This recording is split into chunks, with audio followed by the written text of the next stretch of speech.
Welcome back to the Gosforth Handyman Tips Library. The other week we looked at how to make, or how I prefer to do, lots of identical length cuts using a track saw, especially if you're using big wide boards and you don't have an MFT. Today I'm going to talk about my approach to doing beveled cuts. For a long time I really struggled to get good beveled cuts from a track saw, but I think I've got it just about nailed.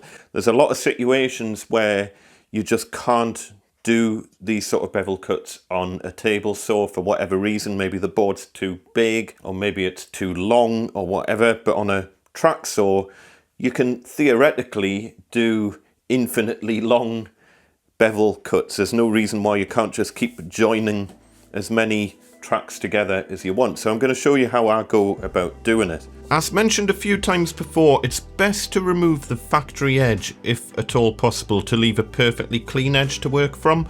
Most boards are pretty square out the factory, but often not perfectly square. Depending on the project, that could cause a problem. So here's how I square up a sheet of MDF. Here's a ridiculously out of square board just to make it more obvious what I'm doing to square it up. In this example, I'm making two squaring cuts shown in green and two accurate measured cuts shown in red. Where possible, do your bevel cuts first and then measure off those to a straight edge cut to cut the board to length. Obviously, there's plenty of situations where you need a bevel cuts on more than two sides of the board, so this is just if possible. Your first cut is easy, just remove the factory edge. Take off a couple of millimeters. If you need one of your long edges to be beveled, make it this one. This will be your reference edge for all the other cuts. Your second cut is going to be measured out exactly parallel to your first cut. You can do this by marking a square line across the left side of the board and making an accurate length mark on it. Then do the same on the right hand side of the board. Align your splinter guard to these two marks and you should have a perfectly parallel cut. For lots of repeat cuts, you can also use the method I showed you in the last video using two scrap guide pieces cut to identical lengths. You can also use an expensive parallel guide set, but I've yet to see parallel guides that can be made exactly the same length as quickly and as easily as cutting two scrap guides on a chop saw. But do post in the comments if you've found something that works well for this. The key thing is your measurements need to be made perpendicular or at a right angle to your first cut, since obviously if your board is out of square, your outside edges will be slightly longer than the perpendicular measurement. So we now have a board cut to an accurate width with perfectly parallel sides. Now we just need to square off the right hand edge using your second cut and first cut as a square reference. Again, if you need to make a bevel cut, make it this one, and this is the bevel cut I'll be showing you later in this video. If you do have a big MFT with bench dogs, this will make this cut a bit quicker, but if you're doing a bevel cut you might run into clamping problems, and I'll explain more about that in a minute. Again, post in the comments if you found a good solution to this. And of course, for really big boards you can just use the 3-4-5 rule to square up the track. And then finally turn your board around to make the final measured cut using the method I showed you in the last video. You should now have a board with perfectly parallel long sides, perfectly parallel short sides, and every corner should be a perfect right angle. So my general approach to bevel cuts, if at all possible, is to not use the bevel cut as your final accurate measurement, if that makes sense. So say for example, this piece of wood needs to be 1100 long and we need a bevel cut on one end and a straight cut on the other end. Then what I'll generally always do is I'll not do any measuring. I'll do a bevel cut up here, which is nice and square at one end, and then I'll cut it to length with a square cut at the other end. It's much easier doing that than trying to get an accurate length using a bevel cut, because at the end of the day your track was almost certainly initially set up for a straight cut. When you did your first ever plunge cut on your track and you trimmed off the splinter guard, you would have done that with a straight cut and not a bevel cut. So your track is set up almost certainly for straight cuts. So if you align your track to a mark and then do a bevel cut, it's not necessarily 100% guaranteed, and it depends on the brand of saw and various other things. The Festool one is pretty accurate. It's not 100%, but it's pretty accurate. Whether you're doing a bevel cut or a straight cut, you'll still be on the mark, but that might not be the case with all saws. But what I would suggest is just don't even attempt to get a correct length to your bevel unless you're going to have a bevel on both ends. If you've got a bevel on that side and a bevel on that side, you've got no option but to get it exactly right. But I would generally suggest just do a nice square bevel on one end. Don't worry about the length. Get your nice square bevel in and then cut your other end square to the exact correct length. And you can use the method that I talked about in the last tips video to go over how to do that on a repeated basis. So to do that, what I'll generally do is, especially on a bigger board like this, is I'll take a framing square and line up to the track. And I'm just allowing a couple of mil on this edge. You can take it all the way to the edge if you want, but as I say, depending on the saw and how it's set up, you might not want to do that. But I'm just checking that's perfectly square. You're going to have to use clamps. So whether or not you use quick clamps or screw clamps or whatever, it's up to you. And this is where you're going to run into your next problem when you're doing bevel cuts, because you really, in this situation, you want to clamp the track. You don't always have to clamp the track for straight edge cuts, but for bevel edge cuts, I do recommend that you clamp it. Because, trust me, you're going to have enough things to worry about when you're doing this cut. And you don't want to worry about your track going off square. So that means you're going to have a gap underneath the board so that you can get your clamps in. So if you don't have a gap under here so you can get these clamps in, then you're going to run into problems. So you can either work some sort of way of lifting the entire board up so you can get these in, or do what I'm doing here and have it hanging off the edge of the bench, which is fine if I'm only taking a couple of mil off. But it's another good reason why I don't use this as a final cut. I always try and do the bevel cut, just taking a couple of mil off the end, and then do the bigger cut on the other side where the board's properly supported.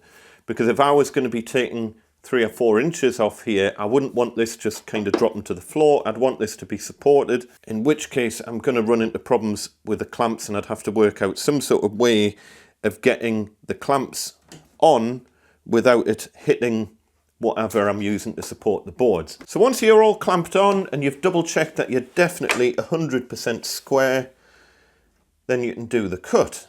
And this is where we're running into the next problem, because when you tilt, or certainly with a TS55 with a Festool, when you tilt it over to 45 and lock that in,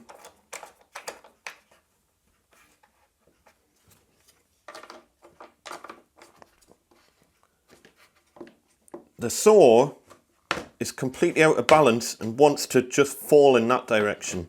And the last thing you want is your lovely expensive Festool saw crashing down to the floor. I don't know if other saws have found a way around this problem, but either way, when it's tilted over at the 45, it's going to be inclined to fall off the track. And this is going to cause, well, 2 problems. First of all, it could destroy your saw if it falls to the ground. And secondly, if it decides to tip while you're doing the cut, then you've got even bigger problems. Not only is it going to destroy your cut, but it could cause kickback and all sorts of other nasty things.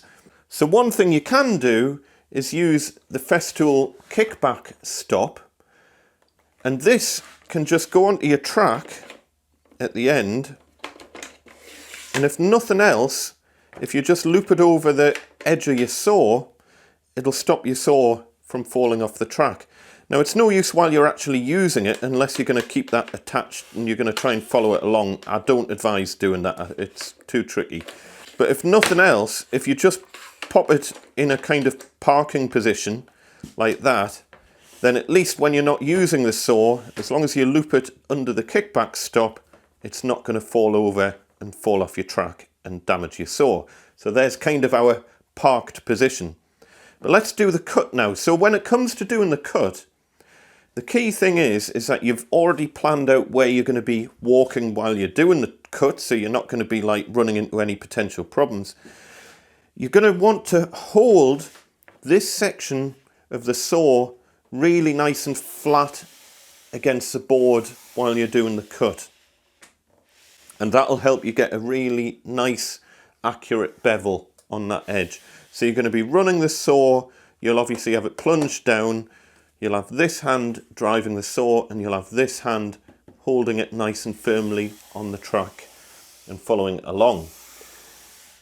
But the next problem you're going to have to overcome is that what can sometimes happen is that your whole board can start to move while you're doing the cut. There's a lot more force on the blade when you're doing a bevel cut because it's cutting much deeper into the wood and it's cutting more material out. So there is an inclination for your whole board to start moving while you're doing the cut. So you're going to have to work out some way of clamping your board down. And the way I do that is just to push in whatever protective material you've got underneath the board and try and get a bit of wood in this edge, something to take up the space. That'll do. It doesn't matter if it's a little bit too big. And just clamp that in, just to stop the board from moving around while you're doing the cut. I'm going to even put the brakes on my assembly table just to keep things nice and stable. Although on a relatively short cut like this, it should be fine. But on really big boards, if you're doing a big long cut, you can run into problems where the whole board tries to move out the road. And as I say, you're going to have enough things to think about while doing the bevel cut. You don't want to have to worry about that. So, goggles on, dust mask on. Can't actually talk with the dust mask on. I'm going to put the dust collector on that I've got hooked up. I'm also going to put my air cleaner on.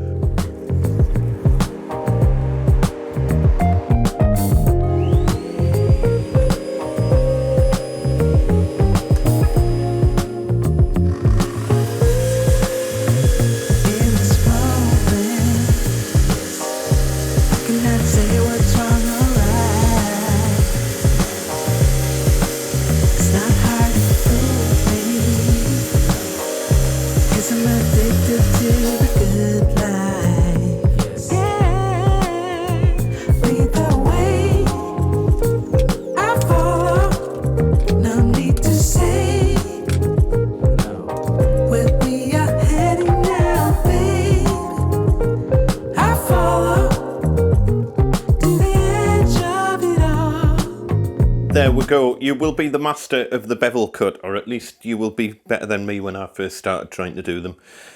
Once you've kind of got the hang of all that, you will get perfect bevel cuts. All I would say is as well, after you've done the bevel cut, get some sandpaper. What on earth have I done with my sandpaper? Ugh. And just give that edge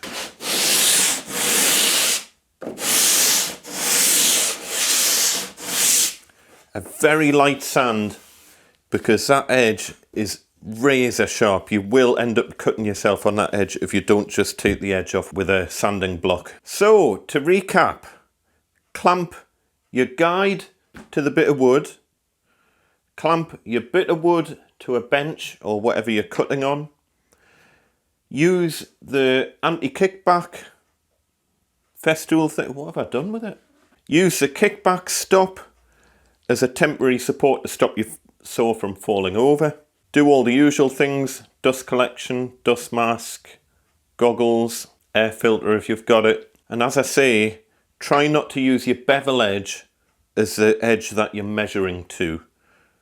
Do your bevel edge first and then measure off that, and do your final cut as a square edge cut, if possible. I know that's not always possible.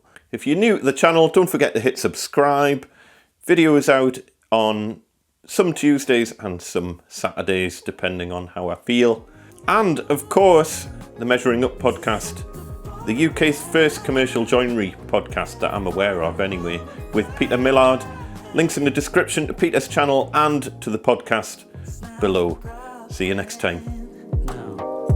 'Cause I know what I'm getting into. Yes. Yeah. Nothing can stop me. 'Cause I'm addicted to you and I.